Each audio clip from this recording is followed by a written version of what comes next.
வணக்கம் ஃப்ரெண்ட்ஸ். இந்த கணக்கில் டிஎன்பிஎஸ்சி மேக்ஸில் ஒரு கணக்கு எடுத்துருக்குங்க. 0.009729 பவர் -3/4 இன்ட்டு 0.09 பவர் -3/4 வரும்.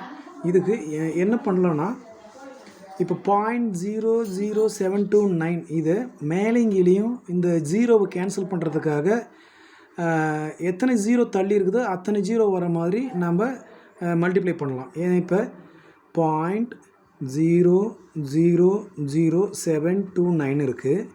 மேலேயும் கீழே 1 1 0 எத்தனை 1 2 3 4 5 6. ஸோ 6 சைபர் 1 0 0 0 0 0 0 6 சைபர் வர மாதிரி நம்ம வச்சு மேலேயும் மல்டிப்ளை பண்ணோம்னா வேல்யூ மாறாது.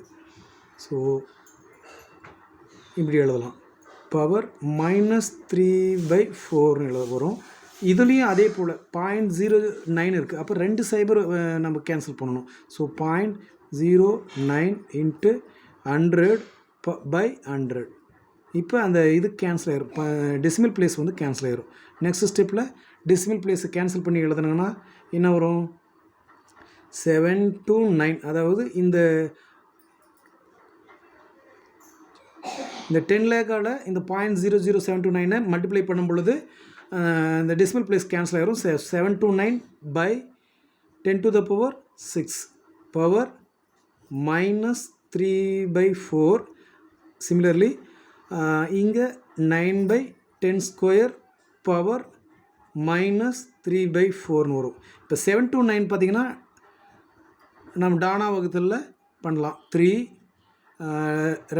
2 3s are 6, remaining 1 12, 4 3s are 12, 3 3s are 9, again 3, 8 3s are 24, 1 3 is 3, again 3, 2 3s are 6, 2 1 21, 7 3s are 21, again 3, 9 3s are 27, 3 3 3s are 9.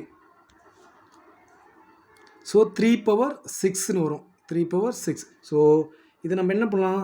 3/6/10⁶ that whole power -3/4 into 3² that whole power -3/4 வரும்.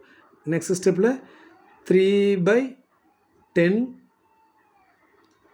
that whole power 6 into -3/4 எழுதலாம்.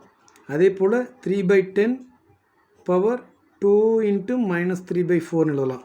இது என்ன ஃபார்முலானா a power m in whole power n equal to a power m n இந்த formula படி. Next ஸ்டெப்பில் 3/10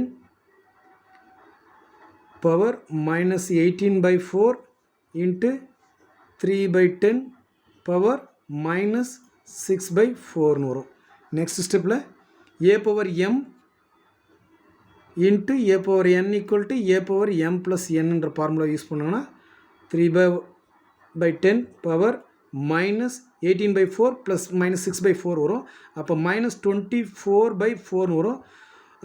1 4 is 4, 6 4s are 24 minus. So என்ன வரும்?